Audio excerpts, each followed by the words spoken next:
Morning, Hello. Kathy. Good to Morning. see you. Good morning. It's Mother's Day in the UK, Kathy. Oh, that's wonderful. So That's that's so what funny. It's so funny how our calendars aren't the same, isn't it?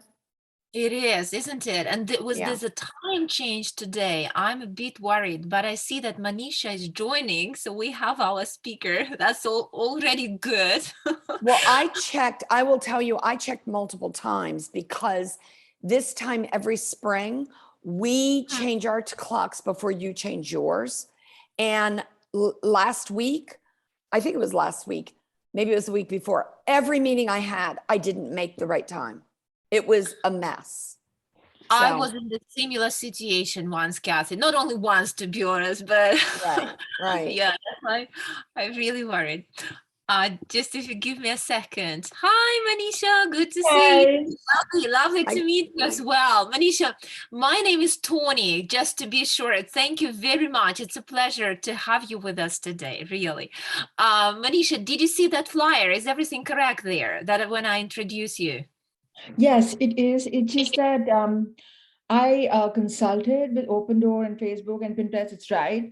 But to say that I was instrumental in the frameworks is a bit much. So Women are always humble, Manisha. Well, Manisha, a man would take that claim any day, right? Exactly. I was going to say that, Cassie. Manisha, I'm sure you were, really. Hi, Martin. Good to see you. I'll leave you for a minute just to make the background better. Just a second.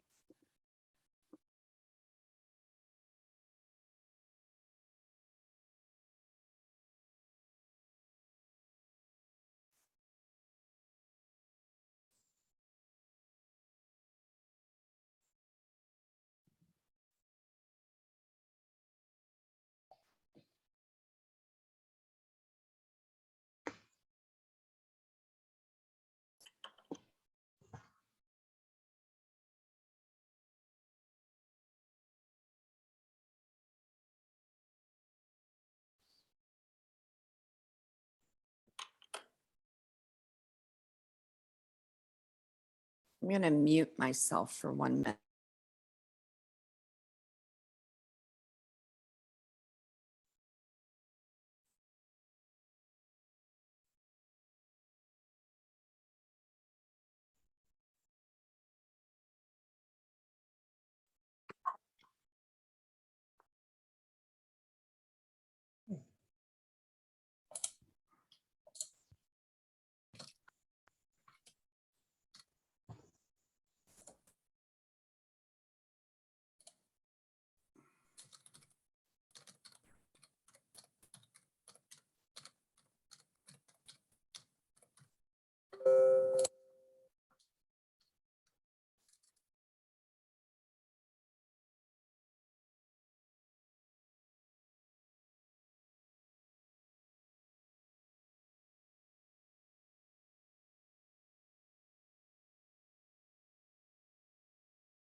Right. More people are joining. That's very positive. Manisha, the thing is that the UK clocks went 1 hour forward today. And that's a bit of bad luck, right? Because we meet almost every Sunday and people join from all over the world. And I believe they already have some understanding that, you know, 4 o'clock, 4 p.m. London time, it was whatever their local time. And then suddenly today's the first time when it's different, like 1 hour earlier. So that's a bit tricky. But your topic is so exciting and important, Manisha. I'm sure that people who join, there was very much interest in this topic. Manish, you're on mute, but that's fine. Thank you so much. You're really kind, and I think our clocks moved forward a week ago, and it was just insane. So I feel your pain. I see already a message in the chat box. Did we miss an hour? Steve, no, I don't think so. That's 4 p.m., right? 4 p.m. Right, but I'm wondering, did you actually start at 3 o'clock? I'm not sure. Oh, no, I put it in the flyer that was 4 p.m. But Okay. actually, that's very interesting, Steve, because my Google Calendar, for whatever reason, on its own, absolutely, right? Manisha talking about advanced technology, rearranged that. And today in the morning, I went to the calendar and that was 5 p.m. to 6:30. I didn't ask that. No, literally, it's just scary sometimes. Kind of, we are managed by some artificial intellect or whatever. I mean, I don't know, but I was like, how can I change that? You know, it's just, so I don't know. So we'll be, with your help, we'll become better citizens, I believe, of this world with technology everywhere. Right, okay. No, Manisha, go ahead. That's fine. I think later, Manisha, you're on mute again. Yeah, I just want to check if I can share the screen, and just as people are joining, just let me know. Okay, let me just share my screen. Okay. Okay, can you see it? That's brilliant. Yeah, absolutely. Your slides are extremely colorful and interesting, Manisha. Yeah, I have to make up for the fact that the topic is pretty dry. I think we shall learn from you how to put nice presentations as well, because I did have a little help. So my husband is like really good at doing this, and I gave the content and then he improved the slides. Oh, Manisha, so that was a teamwork. How lucky you are. Yes, I am lucky. So you have your own assistant. Right within the house, right within the household. What can be better? That's absolutely perfect. Okay, Manish, if you don't mind, if you stop sharing, that we could start with the larger screen and see people, and hopefully they will switch on their cameras that you could see our faces. That would be good. Right. Okay, ladies and gentlemen, lovely to meet you today on Sunday, March 27th, when the UK clocks actually moved 1 hour forward. So well done, you. You were not confused. You came on time, and that's well done, really. I believe that more people definitely are joining. So while they are joining, again, a couple of housekeeping rules. That please, when you join, if you could switch off your mic, that will provide kind of better sound for this event. Also, it's absolutely up to you to choose how you would like to participate in today's session.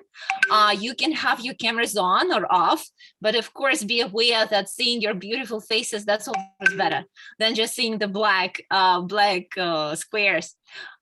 So however, you can decide what name you put, you know, and that will be good as well.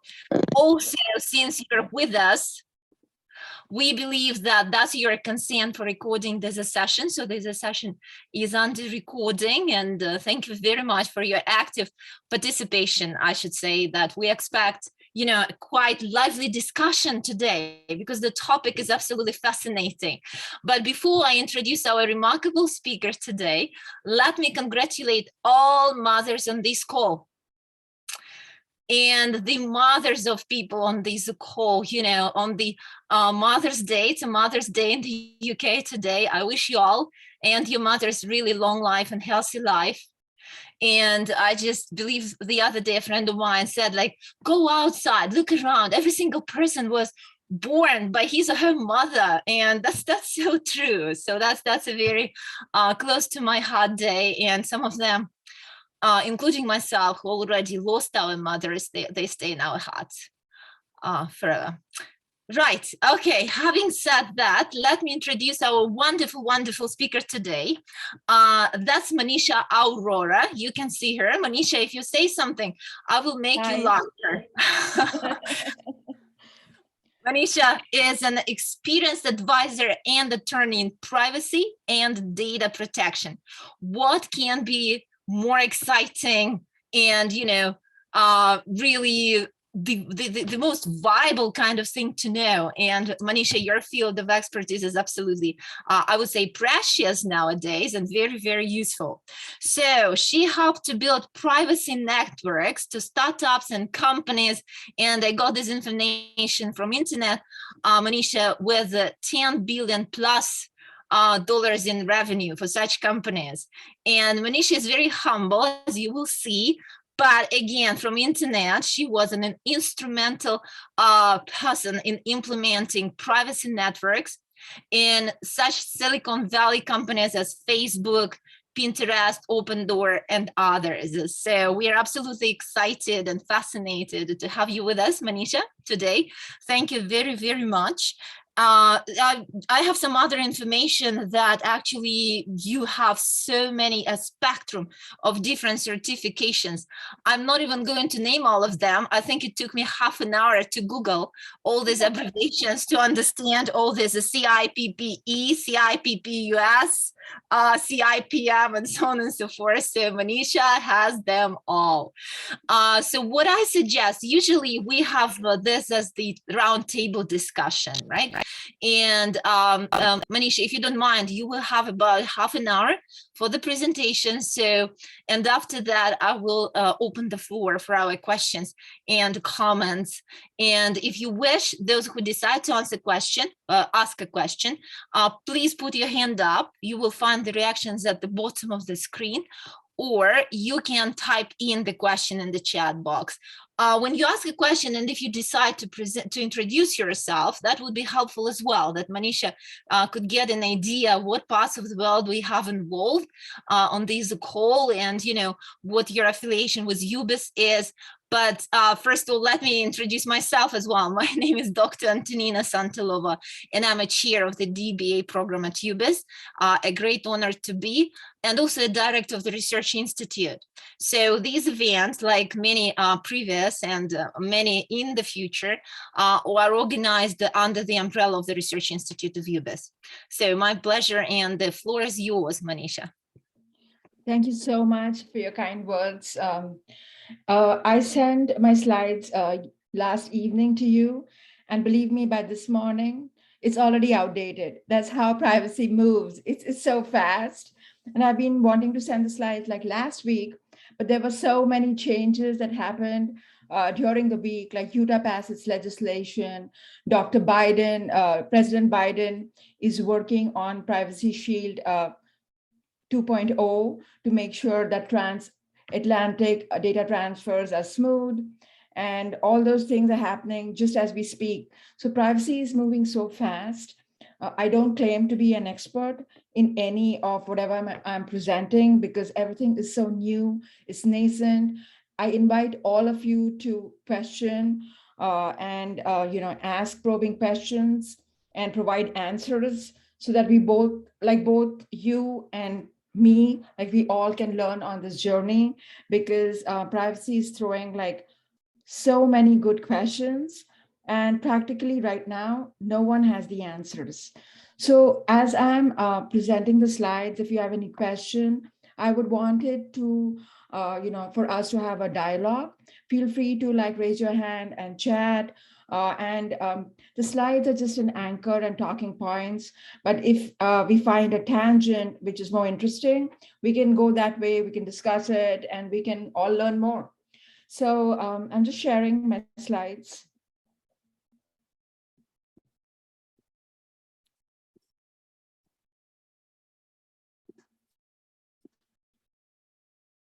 Okay, please let me know that you can see it. Good. So as you know, all the organizations are heavily dependent on data. But by the year 2025, like all organizations are going to be data-driven organizations. And by that, what we mean is McKinsey created a report and they said that almost like 95% of organizations will have smart workflows, which means that data will pass seamlessly between people and machines. And data will be embedded in almost every decision, which is being done right now, but data is siloed. It is kept in so many boxes and data silos don't interact with each other. They don't communicate effectively. So all these hiccups will be ironed out and we'll have like seamless data organizations. Also, another key thing that's going to drive privacy and cybersecurity is that data will be delivered in real time and data will be processed in real time. So there will be a lot of reliance on AI and decisions making, but with AI, and data will be aligned as a product. So right now, as I stated, data is in silos and there's so much of duplication of data, different teams in the company will use the same data and they'll keep duplicating it and improving it. So it's not centralized, but we see that moving away, that a data set is a product and then it's then rented out to every team within the company or even outside, and they're going to use that data from a centralized source so that a lot of duplication is avoided and they can make like faster and better data decisions. There'll be like squads of data which can be accessed internally and externally seamlessly. Also, what is another trend is that currently there is no data pooling within the organizations, right? Like you'll have a bank, they have their own KYC and they'll like be doing their own thing. There's another bank. And if you have ever like done any banking, it'll be such a nightmare because they'll have their own KYC protocols. So we do hope that there's a lot of data pooling across industries. And with that, you will facilitate blockchain, will facilitate a greater privacy enhancements because you have to share the data just once, and then that data will be encrypted as it's shared between banks. So you don't have to like give your driver's license, passport, like a multiple times, increasing the risk to you, to the bank, everyone of a hack or your data being stolen or phished or what have you. So those are like the key drivers that will move the industry forward. And we're seeing a lot of signs that this is already happening. So as data is becoming so integral and it's valued more than gold, what is a consumer feel to all of it? And again, based on the McKinsey report, like 33%, just 1/3 of the people even know what the companies are doing with the data that's being collected. And that's concerning because as I was like fumbling to sign into Zoom is asking me, oh, can I like take your data? Can I take your data from Google? And I'm like, I didn't even care. I was like, yes, yes, yes, I have to get into this meeting. So no one is even reading who's taking your data, who's sharing your data, what is it that they're doing with your data, right? So in terms of that, people are concerned that data is becoming very important. My data is there everywhere, and I myself don't know how to control or have any say on how companies are using my data. So there are a lot of concerns, and EU is like foremost putting consumers right in the forefront and saying that you are in the driver's seat, you control how your data is being used. So the challenge is that this is the global privacy framework, right? No one knows what's happening.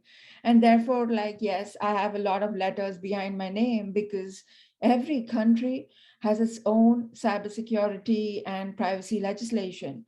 Like in US, every state has their own legislation. There is like no clarity on anything. And people are concerned legislation is really not helping. So this is the global privacy framework. You can see that there are areas in red where it's very heavily regulated, where it's yellow, it's moderate, where it's orange, it's robust, and they're coming up with legislation, and where it's green, it's limited. So the challenge is that this is your legislative framework. But if you have worked in any company, you know that your data and your consumers are global. It's a flat digital world, and your data is not siloed by geographies. So when EU comes out with a really harsh legislation and you have data in about like 60 countries, what are the companies to do? Like they want to do right, they want to do right with their consumers, but they don't even know what is it that they're required to do. And I'll show you a chart of this is US. US alone has,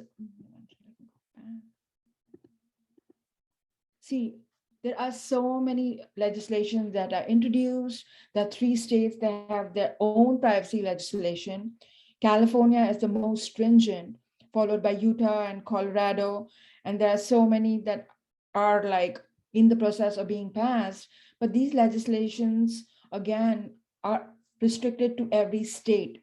So when there is a consumer from Idaho or Nevada, that consumer will not get the same protections as consumers from California, Colorado, because their state legislation was very aggressive and they put in all these caveats and rules into place.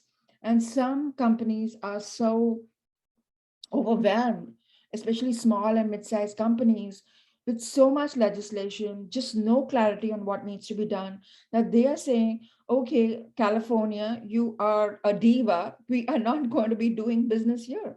And people are moving from these states to other states where it's loosely governed because, you know, they just can't deal with all this lack of clarity. So data privacy, like what is the pandemonium? What are people telling? Like what is this legislation trying to protect? Data privacy at its very essence is the right of a consumer to have control over how much her personal information is collected and used. And when we say personal information, it could mean any information that can be attributed to a person or a household, and it's a living person. So as soon as you are no longer there in the living realm, your personal information is up for grabs. It loses protection of any and all legislations. So all these privacy regulations across the board, what they're trying to do is make sure that the data collection is aligned with the business purpose that the company is into. And because you have seen that a lot of companies collect data which is not integral to what they're doing. They're just collecting all this data and warehousing all this data in the hopes that they may need it in the future, or they're passing it to third parties for like a huge profit margin, and they're making millions, and they are like going IPO and becoming millionaires, but the consumers who have data are losing out. So the key questions that these legislations are trying to solve is, right, does the entity have personal information? Who did the entity get the PI from? And then if like there is this free flowing data, someone is collecting it, they're passing it down, someone else is using it, then they're selling it, they're packaging it differently, then the legislation is seeking to see if the rights provided or denied by the upstream data provider, like they are making sure that data transfers are regulated, the consumers know how the data transfers happen, then who are the downstream recipients of the personal information. So if you need to provide services to the consumer, you can do it all. You need to outsource some functionality to vendors, and that's fine. So if you're passing down some data to a vendor so that they can ultimately service your end client and you can provide end-to-end services, that's great. So if that's the case, there is a service provider exception that this vendor is critical for this company to provide services to the customer. But many times vendors are there for a specific purpose, and then they collect data for XYZ purposes, which are not integral to providing services to the end customers. And that is what legislations worldwide are seeking to prohibit. So if there are multiple data flows, like the legislations are trying to mangle what are the different rights and responsibilities that apply to each data flow. So across it all, like what are the consumer's privacy concerns? And there are many concerns and we have a short time.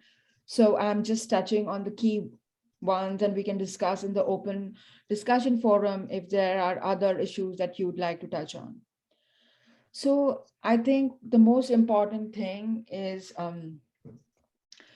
tracking technologies, and the Facebooks and all the social media companies like TikTok and Pinterest, they have really spoiled it for a lot of players out there, because when you just want to watch that TikTok video of a cat and you're like, okay, let me just get in, I'm checking all these boxes, they're collecting so much data at the back end, something that they do not need to stream those videos to you. They're building algorithms and they are selling these algorithms to other companies, and there's third party tracking of this information. And the first party, TikTok will put a cookie to see, okay, these are your preferences. Maybe you want your videos in English, maybe you just want cat videos and what have you.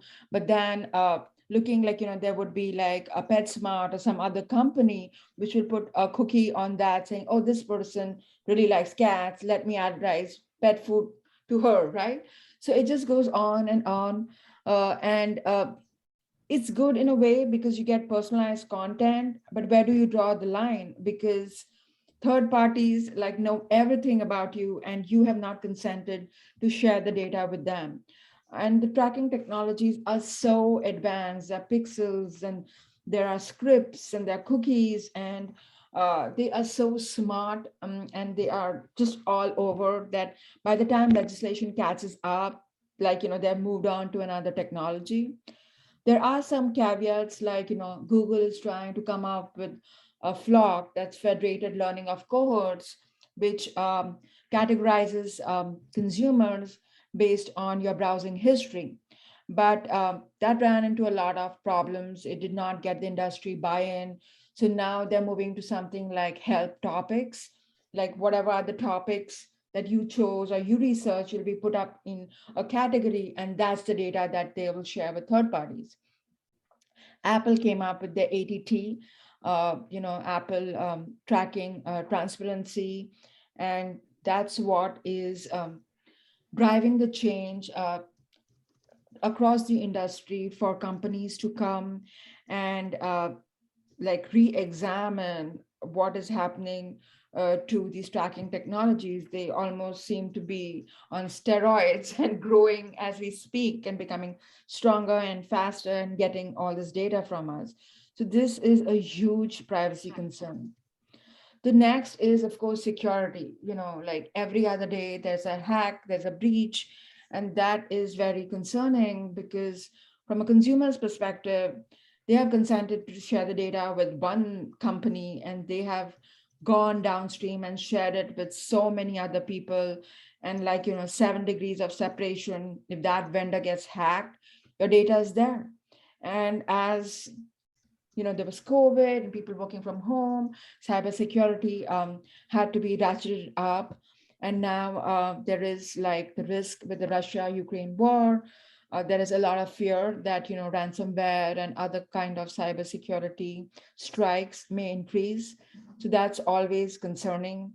Companies like Okta, which is like a security sign-in for almost every company that I've worked with, got breached. Then there were like credit agencies whom you trust to check your data, they got breached.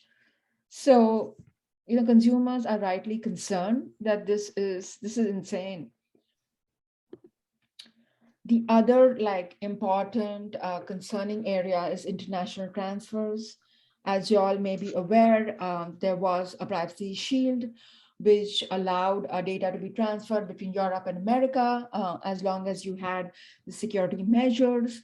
And then one very enthusiastic student filed the Schrems against Facebook, and after like a long time, like 3 years and into appeal, the board agreed with Schrems. They invalidated the automatic data transfers. So the companies right now are in a flux. They have to examine like each data transfer independently. So a lot of companies are building transfer impact analysis or TIAs within their tools to look at every vendor, check how the data is being transferred. Is the vendor security enough? Like which country are we processing the data in, where is it being sent, how is it being sent, and so on and so forth. But there is again like so many rules and no clarity, because every country has something different to say. Like India says that data has to be localized, and so does Germany. And what that means is that if I am collecting data from residents in Germany or residents in India, you can't have a server in US that's storing the data. The data has to be local, and in Germany or in India, France has data localizations for employees in France. So being a global company is very challenging because, as I said, like your consumers are everywhere in the world, and these legislations are geographic. So if you get a blank slate, which most people do not have the luxury of having, right at the get-go, like work with your DevOps team and silo your data, at least between Europe and the rest of the world, because Europe is way ahead of everything that people are doing. And it makes sense that you do not hold the rest of the world consumers to that very, very high standard of security and privacy. So this is something that people can do till Privacy Shield 2, which is being spoken and finalized as we speak. It's going to happen that know your data transfers, identify how is the data being transferred, assess whether like, when you're transferring data, is this an effective tool, adopt like supplementary measures like strong contractual provisions, audits, what have you, to make sure that your transfer impact analysis is good and thorough. Have they conduct periodic due diligence when you're onboarding new vendors, and reevaluate at appropriate intervals if this is like a good idea to be working with these vendors. So some of the possible solutions that the industry is cobbling together, and I said there are no perfect solutions because it's always a trade-off. Like if you are wanting like a higher security, you're trading some privacy points. And if you want a greater privacy, maybe you don't have the same level of security. So one of the most important things that the companies can do and should do is like go in with privacy by design, which means that when you're building products, make sure that it's proactive, and privacy is a default setting, which means that when you are collecting information from consumers, you need to check if like, what is the purpose for which I'm collecting this data? Is this data collection too wide? Is it too narrow? How am I going to use it? Like when I am using it for different use cases internally, is there access control? When I am like doing some beta testing, does it have enough security controls? So when you're building the product itself, keep privacy at the back of your mind so that you don't have to go in and fix band-aids because you have not cared for privacy and security. And like full functionality, like end-to-end. So it's not that if you build privacy and security, your product is not going to be competitive or you're going to lose time going to market. That's not going to happen, because if you don't build these fail safes, when you go to market, legislature is going to like really push you back into the sandbox and make you redo your product. So it's good to have these milestones while you're building products. Of course, you need to have like full end-to-end security, full data lifecycle protection at every stage, right from collection to the purging of data, and transparency. Consumers really are investing more into brands that offer transparency into what they're doing. Like Meta, formerly Facebook, really got dinged because people have lost trust in what they do with the data. How do they share it between WhatsApp and Instagram and the billion companies that they own? And you need to respect user privacy. Consumers are very sophisticated, and they're really going to take their money where their mouth is, and they're going to move to brands and products that feel respect them and respect their privacy. So as I stated, privacy by design has like a lot of good points, like you will get ahead of the legislative curve and minimize compliance going forward. The fines for privacy and security breaches are huge. Like GDPR has about 4% of your annual revenues in EU, and that's huge. Other countries are following suit. Brazil has like draconian privacy violation fines. Uh, so that is like a deterrent. But on a positive side, like having a brand that respects privacy fosters the brand and buys you brand loyalty. Also, like your if people know that you're doing the right things, and there are so many like ransomware attacks, phishing attacks everywhere, if they know that you're being proactive, both legislators and consumers will treat you kindly in the event that there's a breach, because they are like, okay, this company respects my data. And yeah, it's, breaches happen, but they're doing all they can to minimize the risk. You need to maintain best practices by independent testing of privacy and security controls rather than self-reporting or testing. So this adds to consumer confidence, and it gives you a level of comfort that there is a third party who's come in and vetted the programs and they're good with it. So this is like the data life cycle, and that's data creation. And once it's created, it's stored. Make sure like, the storage meets your needs. It's siloed according to geographies, according to products. It is siloed such that you can retrieve the data. Like data subject rights is becoming so huge that people will come and say, okay, you need to give me my data for the past like 5 years. And most companies don't even know the number of places and the number of tools that the data even resides in. So when you're building like a framework, make sure that the data is connected.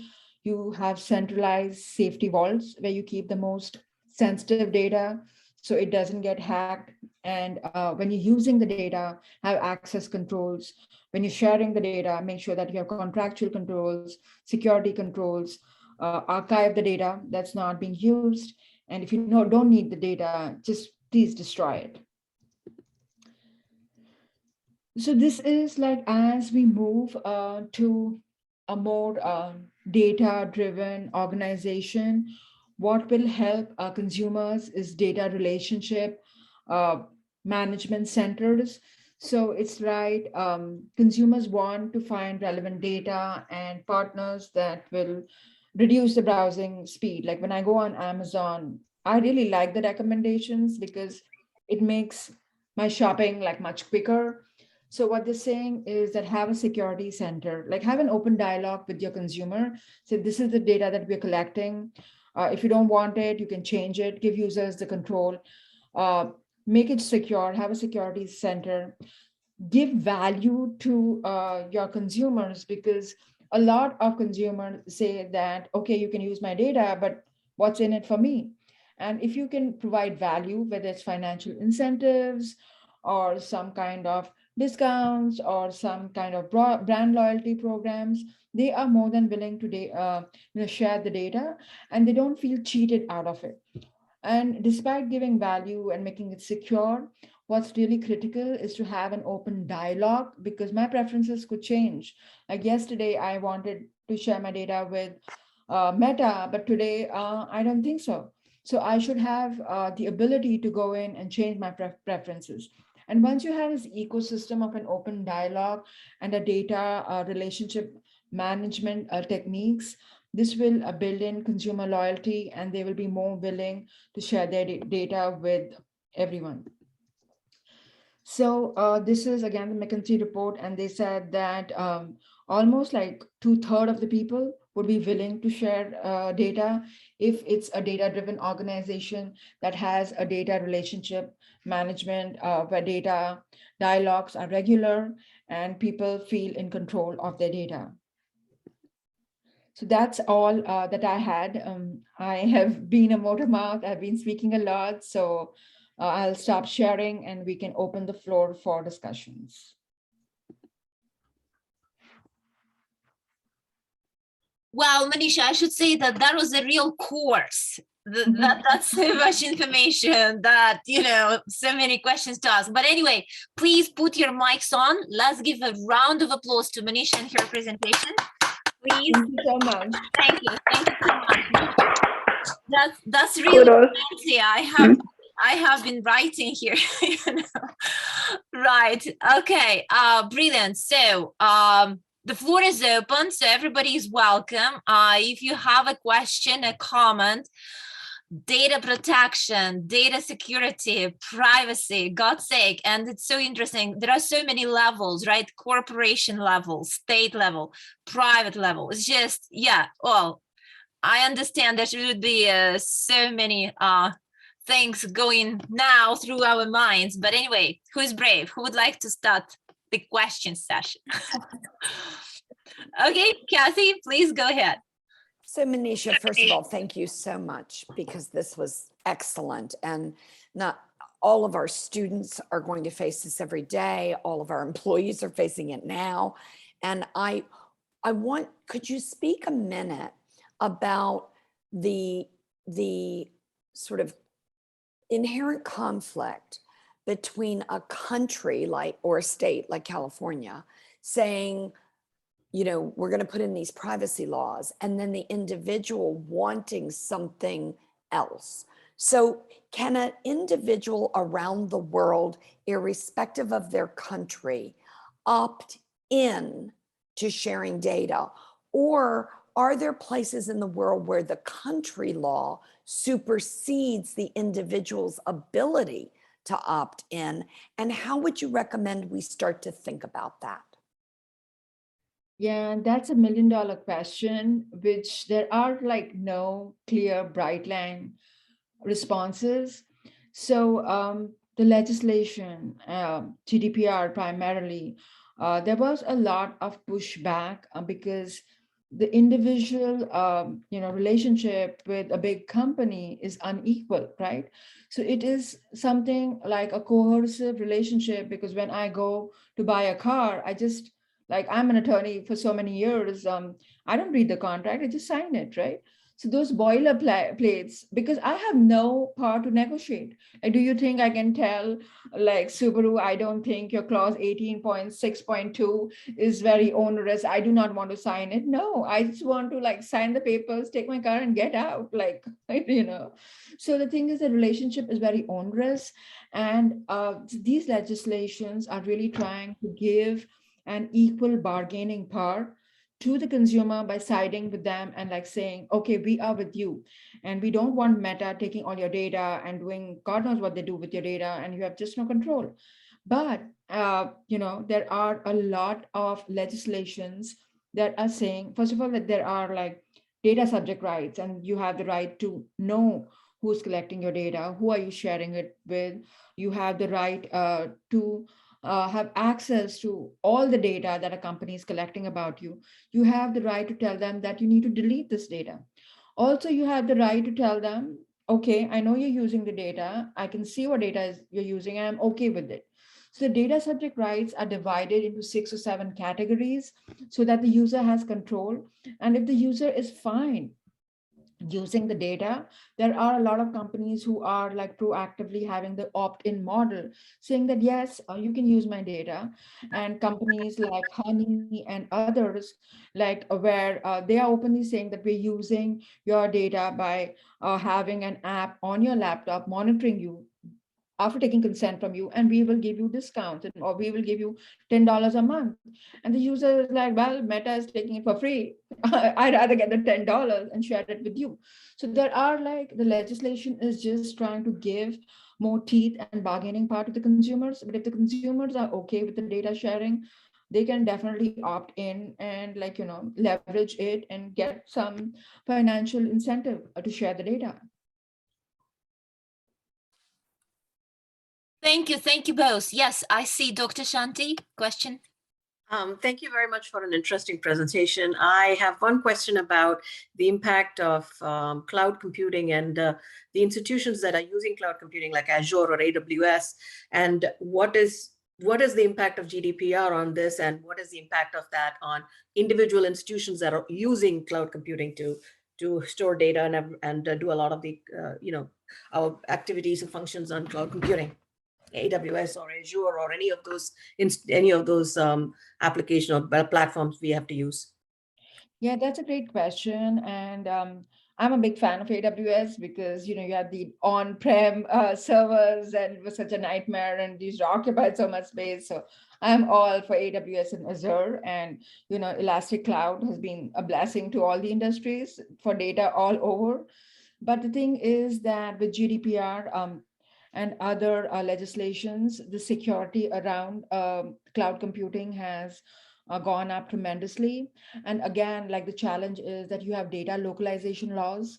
So like Germany is saying, you need to keep my data in Germany. And then, India is saying you can't, like, you have to keep my data locally. So AWS will have to think, and Azure and all these companies will have to think about having like localized servers, and how are they transferring the data from those servers to any other country, because even a server to server data migration would constitute a transfer. So you have to either adhere to the new privacy shield, or you have to do a transfer impact assessment to make sure that every transfer is kosher and it's in line, and what is the data that they are protecting. So in terms of that, it's not going to be as seamless. Like, there are legislation is putting in hurdles or checks to make sure that it's not just flowing from one place to another without people not knowing what the hell is happening, right? Thank you. Thank you. You've got yourself on mute, Dr. Santalova. Thank you, Kathy. I'm saying thank you very much, Dr. Shanti, Manisha. Thanks for your answer. I was going to say that, before I give it back to you, if you let me, there is a very interesting question in the chat box, okay, from Matt Tran. And I'm with him because, Manisha, we would like to use this opportunity since for our institutional purposes, since we have you, right? There's a session. Matt, would you like to ask your question, or you want me to read it? Matt is joining from Ho Chi Minh City, Vietnam, Manisha. Matt, would you like me to read it? Matt, you're on mute in case. Yes, please. Okay, well, come on, you can ask that. Go ahead, that will be nice. Right, sorry, I'm with my son. So, all right, so my question, thank you. First of all, thank you, Manisha, for the presentation. My question is as an education institution, we are bound to keeping a lot of students' data, not just personal information, but also learning progress, preferences, habits, and interests, and even media produced while they are studying with us. So based on regulation, which manners are we allowed or not allowed to use such data? Mm-hmm. Thank you. Thank you, Matt. That's a very useful question for us, Manisha. It's very important. We would love to hear from you, right? Because we do store this information on our students, right? And also the intellectual product as well. So that could be nice to know, apart from their personal information. Yeah, so I'll prefix this with saying that this is not legal advice, and I'll put a disclaimer right there. But like if you are an educational institution, there are both GDPR has a lot of exceptions for research and educational purposes. So in terms of that, educational institutes are given like more latitude when it comes to data collection and privacy and all such things, because they're not held to the same standard as consumers, because educational institutes are where like it's a sandbox for learning and new ideas and creativity. And if you have so much legislation, then you cannot explore, you cannot build. So there are a lot of leeways and exceptions as to how data can be used, stored, and processed. And in US, there is a whole separate legislation called FERPA, and that applies to educational institutes. And if you are collecting this data and that is integral to the purpose for which the institute was formed, you definitely can go ahead and collect this data. And intellectual property is not governed by privacy, but you have all the intellectual property agreements in place when the students on board. So if they have given you the rights to store the data and collect all the IP that they built during the course, if it belongs to either the institutes or it's co-shared for intellectual property purposes, that's completely kosher and that's completely fine.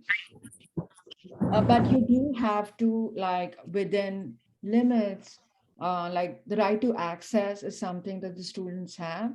So you can do that. You can collect all the social media, you can collect as much information.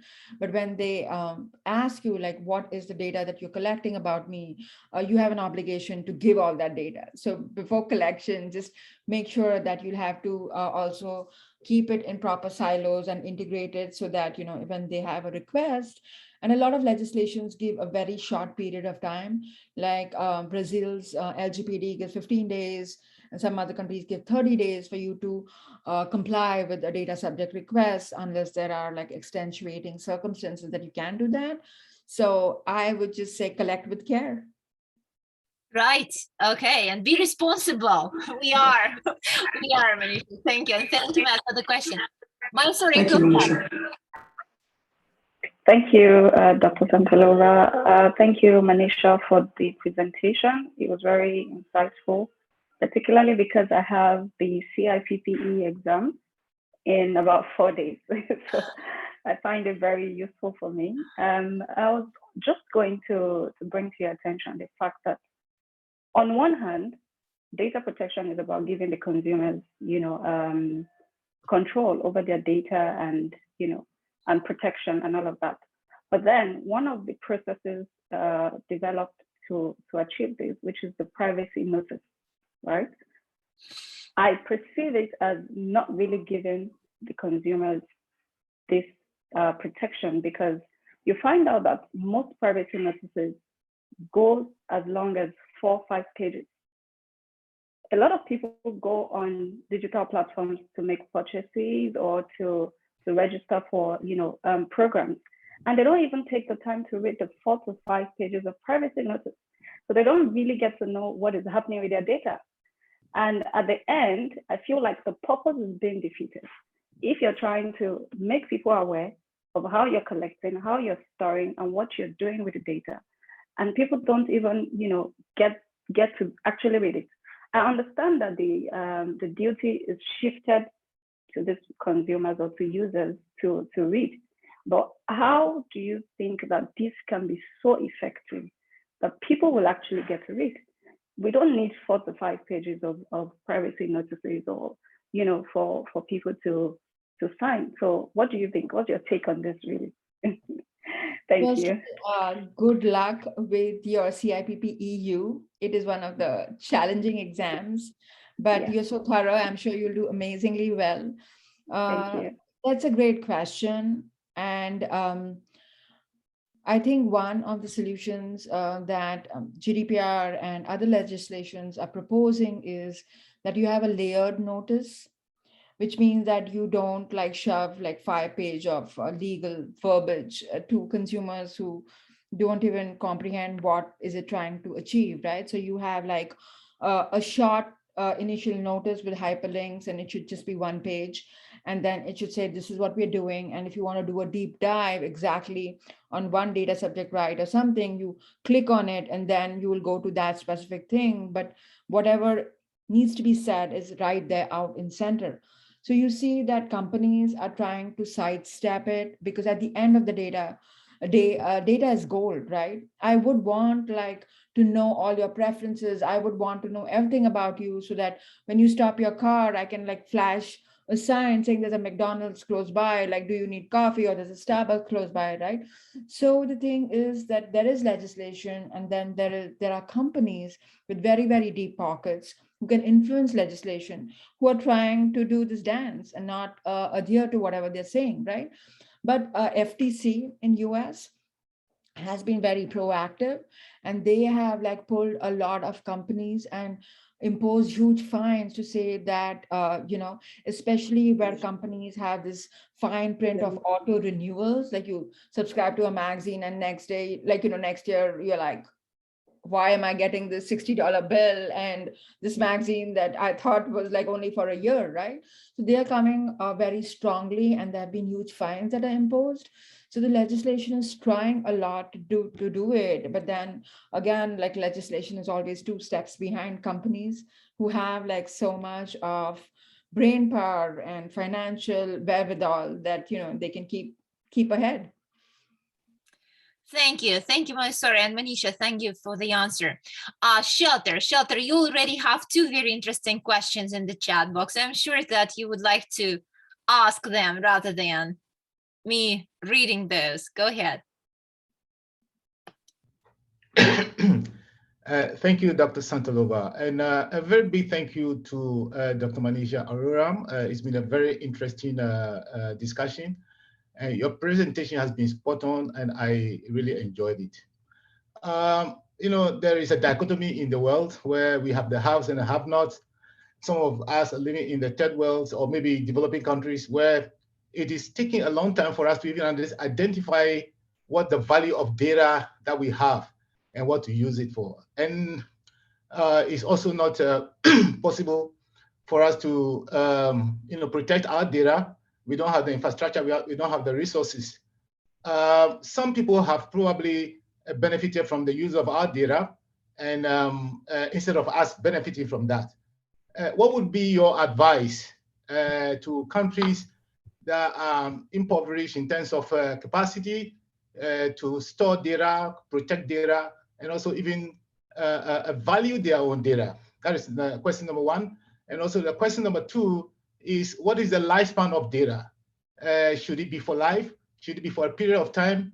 Can you categorize the type of data that we should value, those that we should protect, and those that we should just give away? Thank you. Yeah, those are like really interesting questions. And again, these questions are like so good, but I don't have any bright line answers because it's so complex. And, like Meta is collecting data from like the billions of,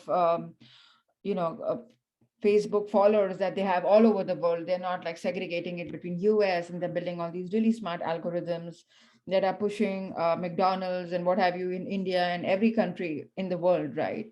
So if there isn't a legislation, I would still feel that consumer advocacy is a really strong movement.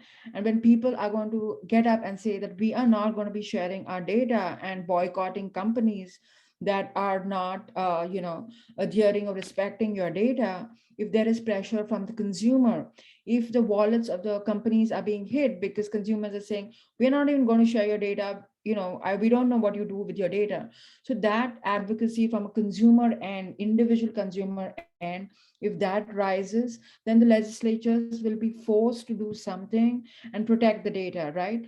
So it's almost like a digital revolution where people are waking up and saying that, like right now, the times, like the wars are fought on internets and cybersecurity. So it's almost a digital revolution where people are going to say that, no, we are not happy with it. And we are not going to just, play along. We are just not going to play. And that will pressurize legislation to come up with ideas and, protect data, because India is a third world country, and their data and cybersecurity laws are very intense. And companies who have to do business there have to just follow it, right? So I think that is integral. So don't undervalue the power of a single consumer voice, and that will go a long way. The second part of your question is like, what is the life of the data? So the life of the data, like for a company, they would want to keep it forever. But as a consumer, I want you to use the data only for as long as you need it, and then it should be gone. I don't want to have my social security number on the bank files if it's not required, and 7 years later there's a breach and someone has stolen my identity. I don't want to deal with it, right? So there's financial data which coming from a third world country myself, financial data is so important.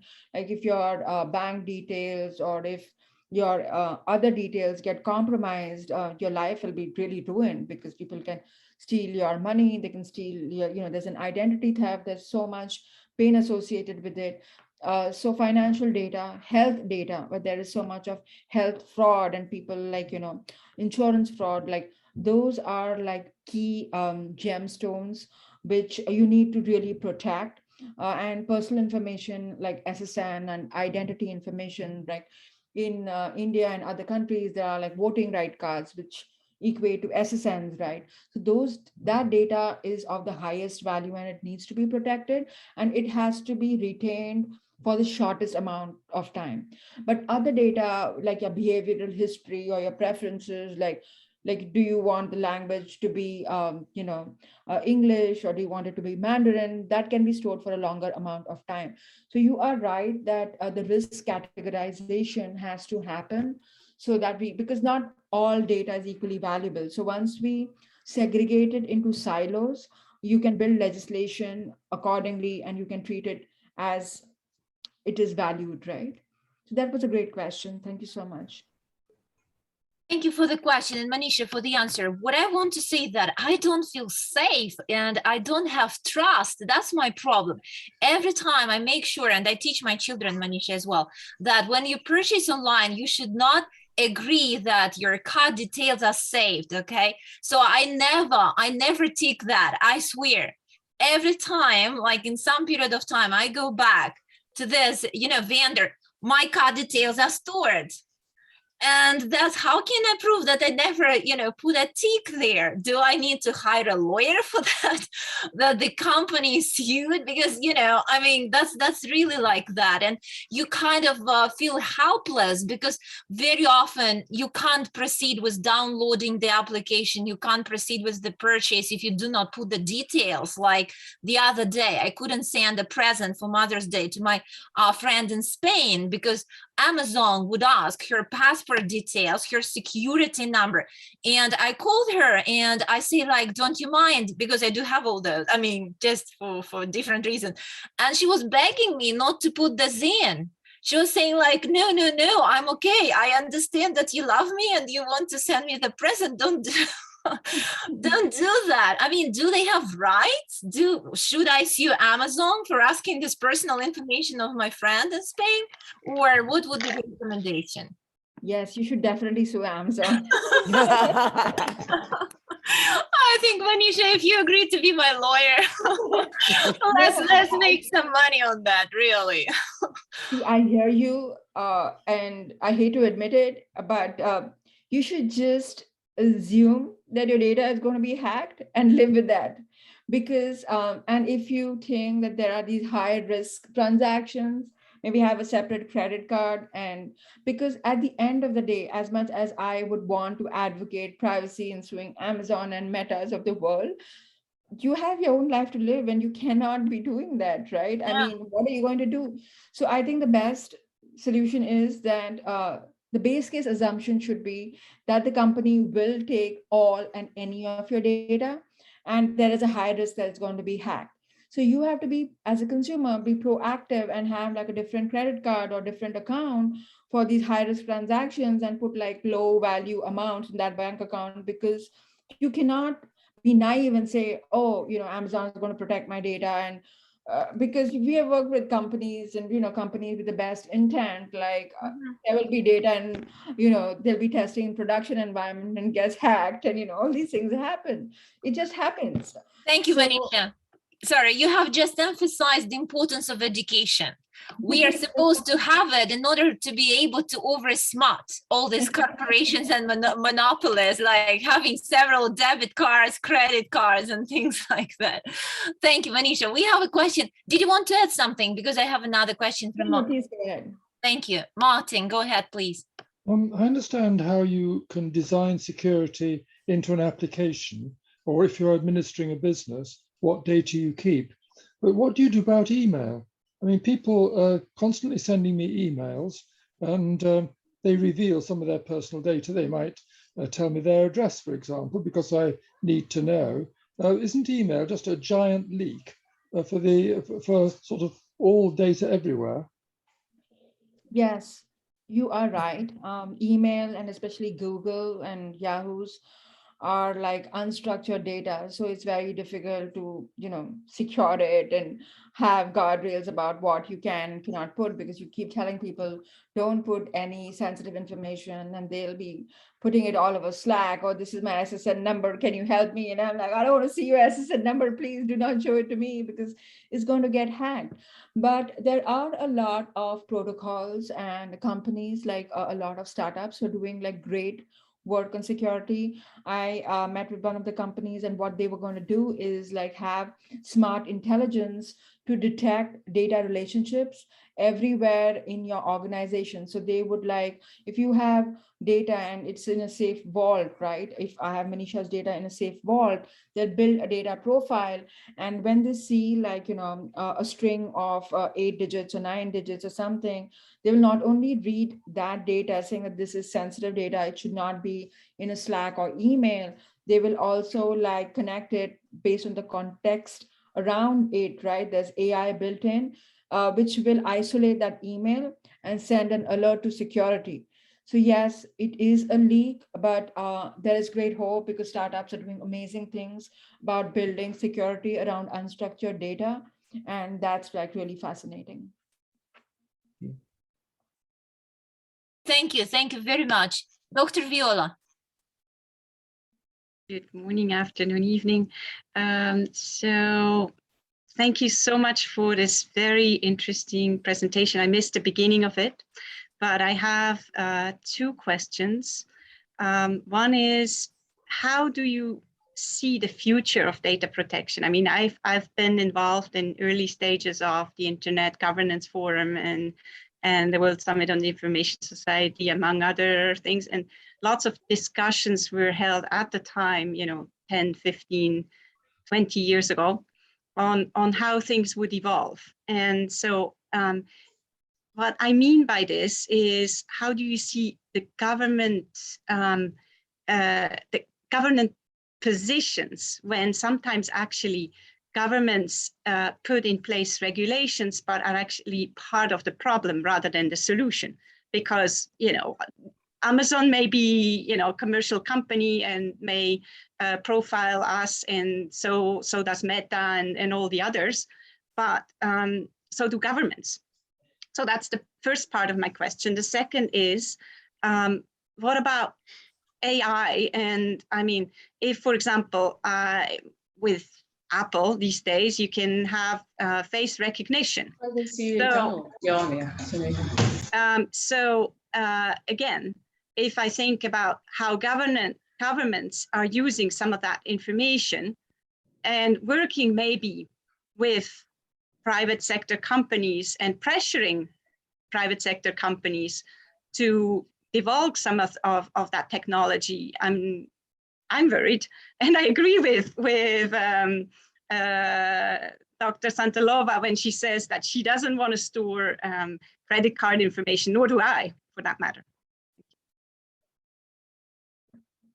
Yeah, so your questions are really interesting because all the dystopian fantasy sci-fi books that we read, they're coming alive, right? Because the government, on the one hand, is supposed to pass legislation to protect us, but the government, as was revealed so many times, is the one that is actually collecting way more data than the Amazons and the Metas of the world, and they are monitoring every email. They are like watching everything that we do. It's like Big Brother watching, right?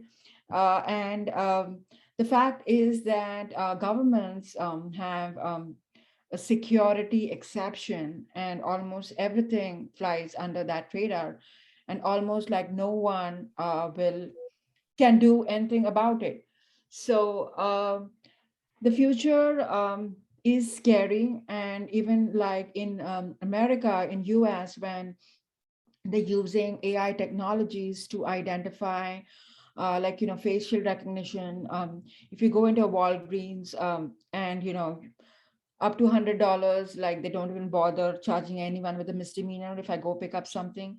So that's the legislation, and Walgreens is not happy about it. So they have this face recognition software, and it'll like look me up in real time and say if I have a criminal history. And if I have a criminal history, they're going to report it and I am going to get caught. But the point is that the data base that they use to build these AI, those data sets were skewed because you have a lot of minorities and African Americans who were incarcerated or were in jail, and they are using those data sets and those faces to trace your criminal history. And the startling fact that was revealed by a lot of tests is that people of color, like AI can't really distinguish really clearly because those features seem infused and there is a lot of room for error. So it is scary that the government is not playing by the same rules that they are prescribing for others. And the only way that you can do is like ACLU is fighting the battle every day, and they are suing like BIPA, the Biometric Information Act. Like ACLU took the case and they sued Facebook for photo tagging. Like if someone posts my photo, you don't have to identify that it's me, right? So there is a lot of power in individual effort and movement, and joining advocacy groups like ACLU and others who are going to like sue the governments and tell them that you are not doing right. So I think voting in elections, making sure that your legislatures and your legislatures share the same values as you, who will advocate for you, and having checks and balances in advocacy groups who will fight for you. I think that's the way forward, because as Snowden showed us that the government does collect a lot of information, and he's still not in the US. So absolutely, Manisha, I'm really glad that you have referred, to this case in particular. So only us, we can take care of ourselves, in other words, right? Yeah. As usual. Thank you very much for the question and for the answer. Roberta has got the question, and Roberta, the one you put in the chat is very interesting as well. Go ahead, Roberta. Roberta, you're on mute. Yes, sorry, Dr. Santalova. That's better. That's better. Thank you very much, Manisha, for everything so far. So actually, I have a simple question and I have a more complex one. I'll try to combine the two. So the simple one is, I live in Spain. Here in Europe, we have a very progressive kind of policy regarding data. For example, all the power is to the user. Even if we go to the doctors, we have to say if we would allow them to keep our address or whatever they do with our phone number. And of course, when we are browsing as well on the internet, for every time that we visit a website, we have to say if we allow the cookies or not. So my question to you, you were saying like different countries are taking different policies regarding this. I don't know if you are familiarized with the European policy regarding data protection, but if you are, do you think it is a good example for other governments to follow? This would be like my first question. And the second question that is more or less related to the cookies part of it is that recently I was part of a webinar from Google when they were explaining the fact that they are not having cookies anymore on their browser, I think starting next year. And of course, from the corporate narrative, it's all about data protection. But we know that in the deep inside, they are already protecting themselves for more and more restrictive policies all over the world, including the US. And according to this product manager that I watched the webinar from, she said, it was a lady, she said that Google already has so much data about us they have been collecting for the past decades, that actually they don't need them anymore to get to know us. And all the things that nowadays they're doing with the cookies as advertisement and etc., they now can look into the future and project as personas using artificial intelligence. So I don't know if you can combine those two questions and explain to us a little bit your perspective about those things. Thank you very much. Thank you, thank you, Roberta. Roberta. That's very true. That's very true. I think all these vendors, they have more information about us than we have about ourselves. You know? Yeah. That's very true. Thank you for the question, Manisha. Yeah, so this is a lovely audience. There's so much energy, so thank you so much. So Roberta, yes, Spain has like, you'll have a lot of user control and that is amazing. You in the driver's seat, and other countries could learn from this legislation, definitely. But then when I talk to businesses and when I talk to companies, it is very restrictive. GDPR is too prescriptive. I mean, they don't give any leeway to the company as to what needs to be done. And technology is always 3 steps ahead of legislation. So when you're so prescriptive and you're telling, oh, you can do this, you cannot do that, you are not envisaging a lot of use cases and things that could be done, like the metaverse. Like there is so many things like, and all these avatars are not even real.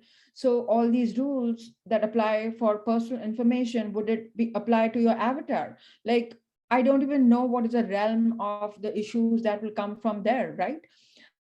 So in terms of that, GDPR is very prescriptive, and a lot of companies have said that it is so painful that they would rather not do business in Europe.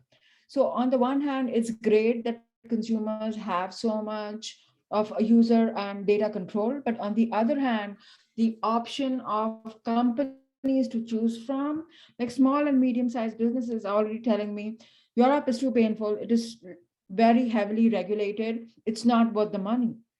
Right, when your compliance costs are going to be so high that it doesn't make sense for them to business, consumers will lose out.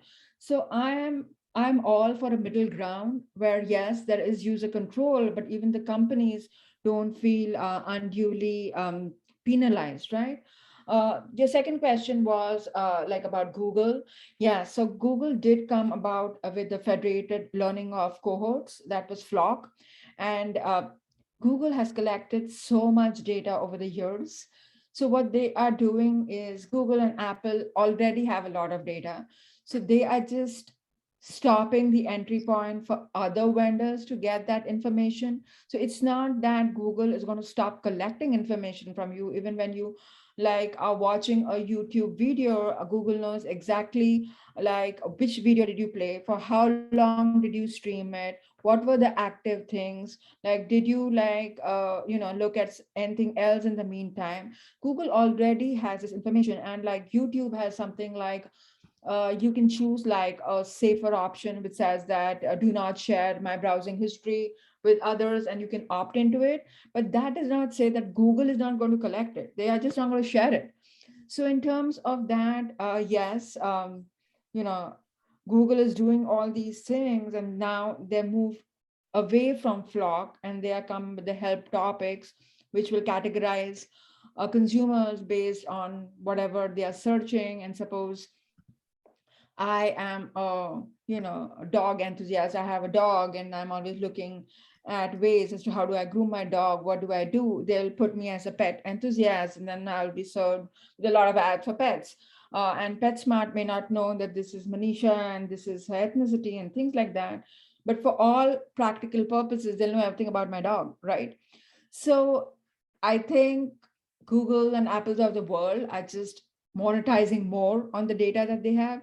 They're controlling the data they have to twist the vendors, because if you don't play by the rules, like Apple will just kick you out. You can't sell on their platform. And Apple is such a big player that people don't have a choice, right? I mean, they will just comply. But it doesn't mean that Apple is not collecting the data, they're just not sharing it. So it is again like, unless legislation steps in and prevents these monopolies, you'll have like 3 companies who have all the data, who are prohibiting all the data sharing and all the good that can come from collective learning, right? They're not data pooling, they are not being good team players. So there are definitely flip sides of doing that too. Thank you very much. Kathy. Yes, Manisha, again, this has just been phenomenal. I really want you to speak on 2 topics very briefly. One is, for a lot of our students and others on the phone, they have small businesses, they're into entrepreneurial ventures. And you started your speech today talking about how people are moving businesses to avoiding territories and geographies to avoid certain data protection standards that small businesses just can't meet. For example, California, I was involved in a small business where we had a serious discussion about, should we do business in California, given they'd raised the bar, and what we had to do to overcome that bar was outrageous. So if you could speak for 1 minute on small business entrepreneurship strategies. And then the second comment that I'd love to hear your input on is, I was asked to speak at a cybersecurity conference that happens to be a little bit of my board work. And one of my fellow panelists was the regional director of the FBI for one of the regions in the US. And he said that all of our devices are listening to us. So we have focused today on entering data and where does it go.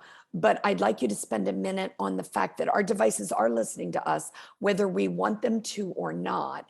And what do you feel is going to happen with legislation and global regulation around that topic?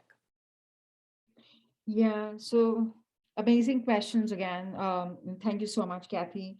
So for small businesses, and I've advised quite a few of them, we had a startup, and practically if you are in the consumer space, like if you have like a florist shop, or if you have a bakery where you have so many consumers and many transactions are just one off, like I order a cake and that's it, right? But then I as a company have to maintain the data for like 3 years, because Manisha may one day wake up and say, hey, like 3 years ago, what is the cake that I ordered from you?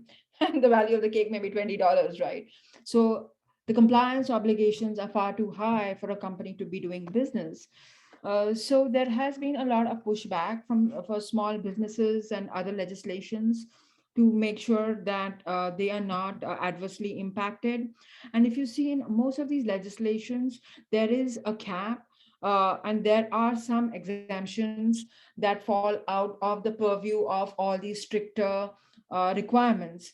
So I would strongly say that look up your state or your country legislation for these exceptions, and definitely leverage it to your advantage. And don't like just rule out a geography because you think, oh, GDPR is very onerous, but GDPR has huge exemptions on research and education and what have you. So you could fit into that category, and then only a few will apply. And as a good citizen, maybe you are doing those things already. So those draconian rules, yes, it's all out there and you don't know what GDPR applies, but have like a one-on-one consultation, and it'll be totally worth it to know, does this even apply to me? So do that and then make an informed decision whether you want to, or do you want to rule out the geography entirely. But I would say that you never say no to any paying consumer, right? So, but it's tough. Compliance costs are huge. So just make sure, like, if you're a small business, just reduce the risk of a hack, invest in good cybersecurity strategies, and ensure that you delete the data that's not required. And that's the cleanest way to make sure that you don't have data security breaches. So the second question was that, yes, our devices are listening to us all the time. In fact, like my husband and I got like a tortilla maker. It's like, Indians, we eat rotis. So there is this machine which you can, connect to Bluetooth, and I can tell, please make 10 rotis. And it would remember like how many I had asked. And I was just wondering, I was asking my husband, like, do you know what we ate on like Tuesday? And he's like, I don't know, ask the roti maker, because they're listening to everything they're saying. They'll tell you exactly how much food you had. So that is the good part or the bad part. And like every room in my house, it either has like a Google device, or it has got an Apple device, and I have got Alexa, I've got all the works. They're listening all the time. Like, you have this universal remote and you're like saying, okay, turn on the TV, or Google, turn on the TV. They are listening to all of it. And there isn't enough legislation which is saying that, because even though to initiate it, I have to say, hello, Google, but for them to hear that prompt, it has to be listening all the time. But the good news is, it's not that there is a live person sitting out there and listening to you. It's all going into an algorithm, and they are like tracking it. And so there is some comfort that it is structured and hopefully unbiased AI that's listening and helping you when it's needed. And a lot of good has come from these listening devices, because people who are handicapped, are old, or like, you are like, my friend has her mother in India, and, she has equipped her with Alexa, and from here she can say, Alexa, connect the phone, because her mom is too old and she can't pick up the phone, right? So it's like, it is of immense value. I can't like, say that this is not a good thing, because it is. Especially if you have loved ones staying far away, and they are not as technically equipped. This is allowing you to meet them. It's allowing someone who can't reach the fan, reach it. It's allowing someone who's fallen down. They can call 911, they can call the doctor. So it is just amazing. But then the price that you pay is that it's listening all the time. It has all the data. And well, Alexa knows that, like, you have like a mother in India who may be diabetic, who may be on meds, and exactly what meds she's taking at what time she's taking. And tomorrow she'll be giving all these ads about, like, better healthcare or what have you. So in terms of that is the price that we are currently paying. And legislation is far too slow to do anything about it, because like the metaverse, they don't even know it. And I have a high respect for legislation, but truth be told, the best brains are the people who are building the metaverses, okay? Because, that is the financial wherewithal. Those are the people who are paying top dollar. They are getting the top brains to circumvent the law. Like, government jobs don't pay so much. And like, even people who are very altruistic and join it for the good, for the greater good, they're far too few.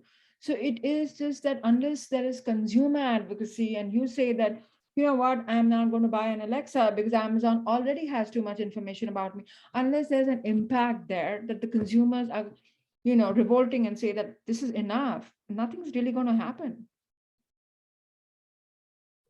Thank you. Thank you so much, Kathy, for your question as well, and Manisha for your answers. I eliminated all Alexas, whatever, in my household.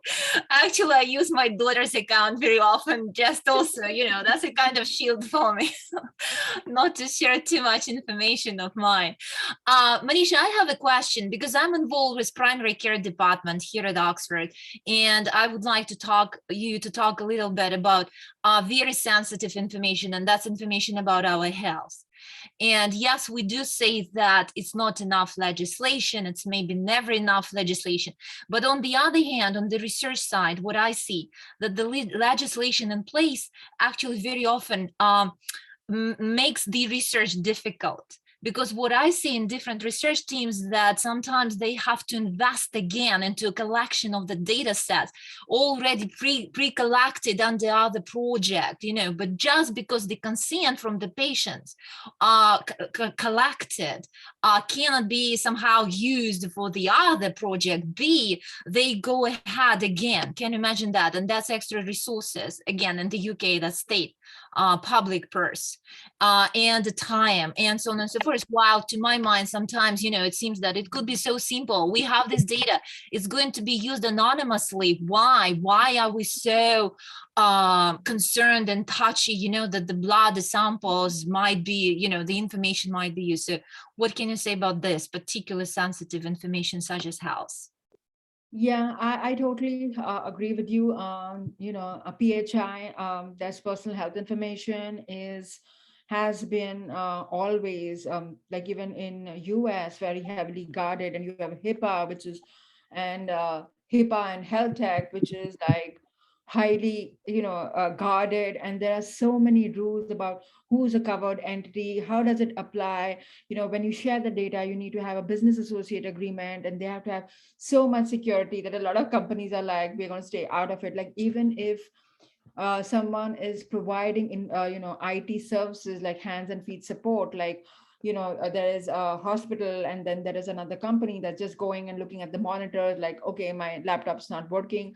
They have to enter into BAAs and make sure that, you know, the people are like, this background check, and there's so much security and things like that. It is very challenging. And I think a part of it was that, you know, yes, they wanted to keep the information secure, but also I think a lot of it had to do with monopolies, because if you have tried to change doctors or like get the reports from one hospital to the other, it is so draconian that I have to really think, do I want to put myself through this torture? Because it's insane. Like they would tell me that fax in the request, and I'm like, what? Like, who owns the fax? Where would I get a fax? Like, you know, hospitals are still storing documents, and, you know, private practitioners are storing it in physical files, and you have to fax them things. But I think with COVID, that has changed dramatically, because then people were just forced to do televisits, and they have been forced to like digitize everything. So like all my PHI is there digitally. And there are also like how you have like a driver's license, people are moving, and there's a lot of work in startup area, where at least in the Silicon Valley, where they're saying that you should have like a health identity card, which will give you the basic information, and that's protected by blockchain. So it's encrypted, and one hospital can just share it with another without revealing anything personal, or there being a risk of you know, cybersecurity hack or something like that. So it's still nascent, but both in financial technology and in public you know, health information, there are strides being made to make sure that transferability of the data is much easier, and things are moving faster. Thank you, Manisha. Thank you very much. Dr. Viola and then Lamin. If you, Lamin, please prepare. You have 3 questions in the chat box. Maybe if you choose one, okay? Because we have like 4 minutes left. Dr. Viola, go ahead. Well, super interesting questions and a discussion. I think just to build on what was said about health, I kind of felt, so I'm sitting in between France and Switzerland. And by the way, I'm the academic dean of UBIS. I didn't present myself earlier. But the question that kind of really bothered me quite a bit during this whole COVID thing is that I felt that government really got into my privacy. You know, I was not allowed to get out of the house basically for months, actually. And then my kid, you know, had to get all of these tests, et cetera, et cetera, et cetera. So that kind of connected with something else I have seen in the past relating to HIV/AIDS. So, you know, that pandemic disease has kind of gotten more to the back burner these days.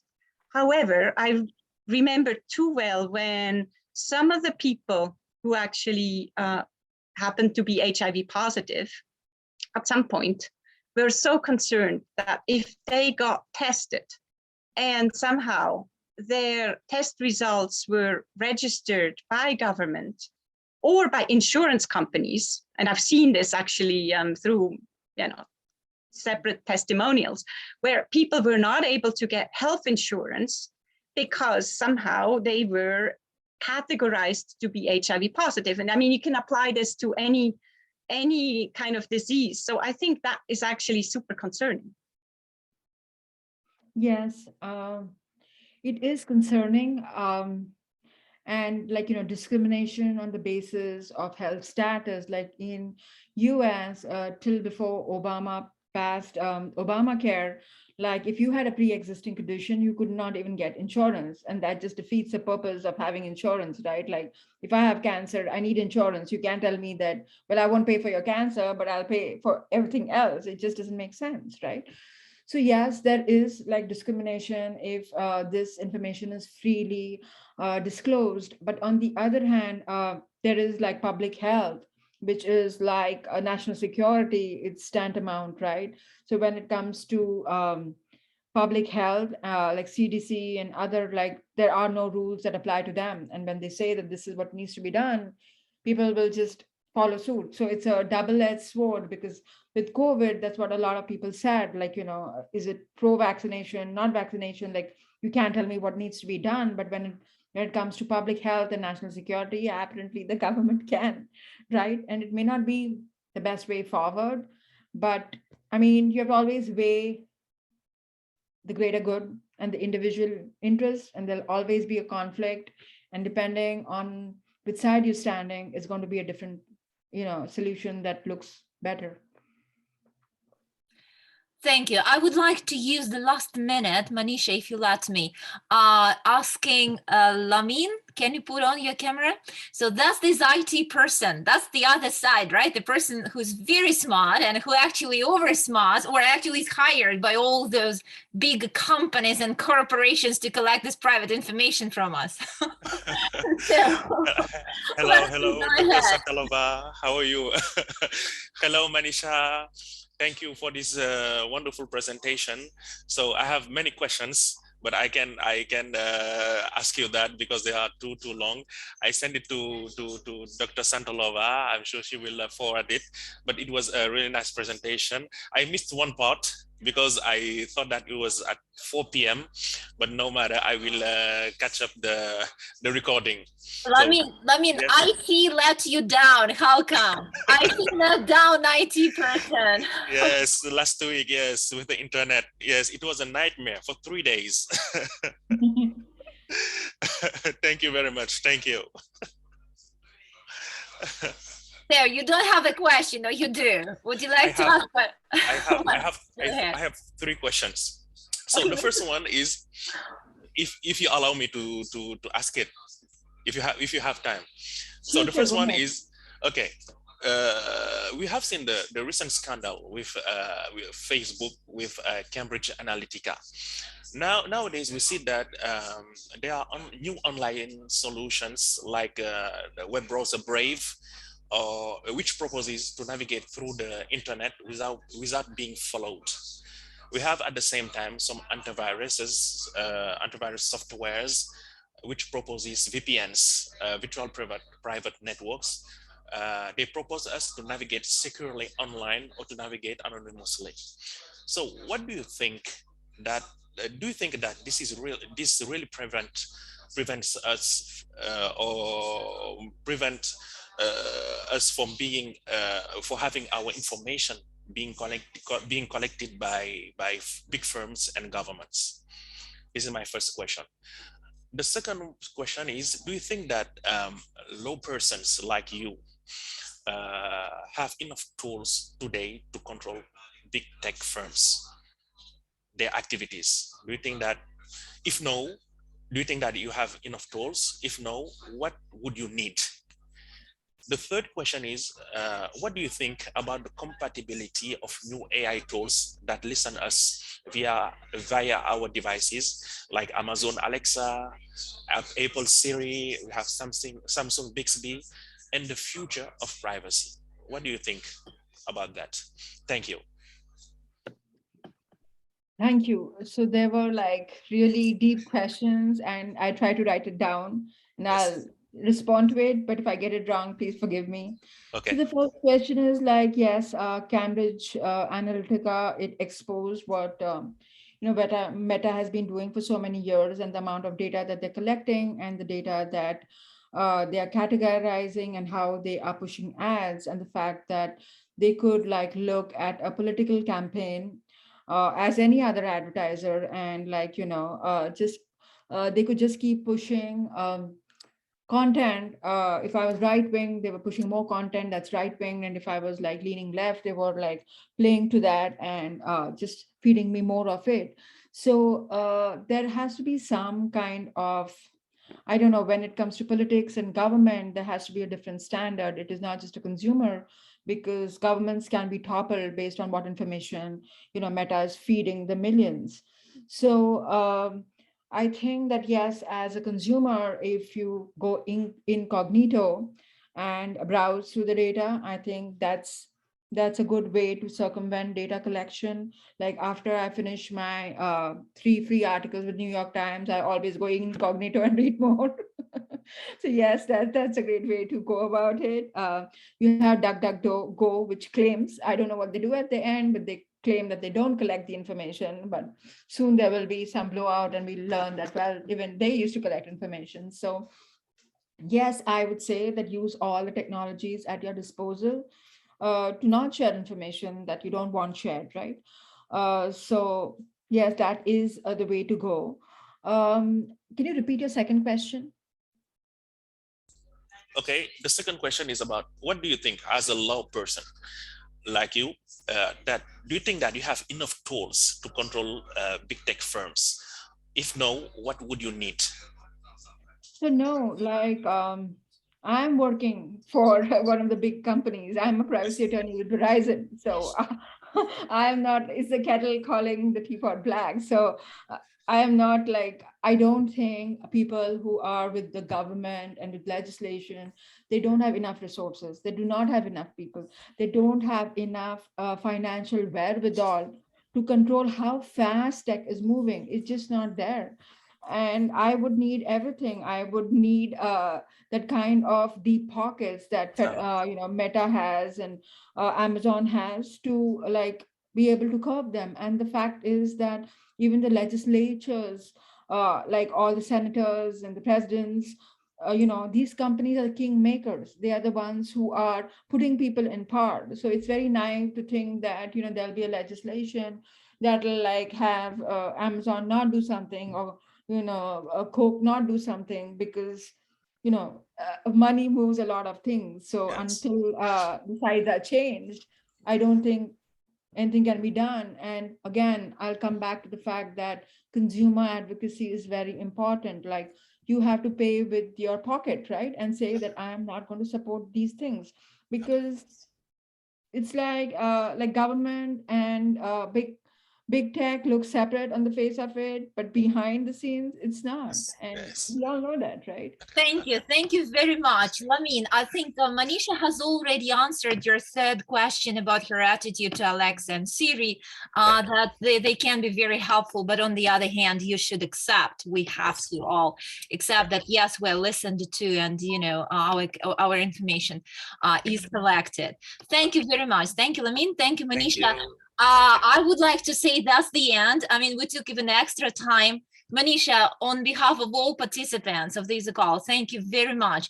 You really proved that you're a brilliant attorney, because I think this session was more difficult than any hearing in any court. There were so many questions, right? And kind of one after one. So you were so good answering them all in such a engaged and very interesting way. So Manisha, thank you very much. Thank you. And yes, all of us, take the best care of yourselves. and your loved ones. Take care of your data and, you know, the security of your data. And I see you next Sunday. Thank you so much. Thank you, Thank Manisha. you. Thank you so much. Bye, everyone. Manisha. Bye. Thank you. Yeah. Bye. Everyone.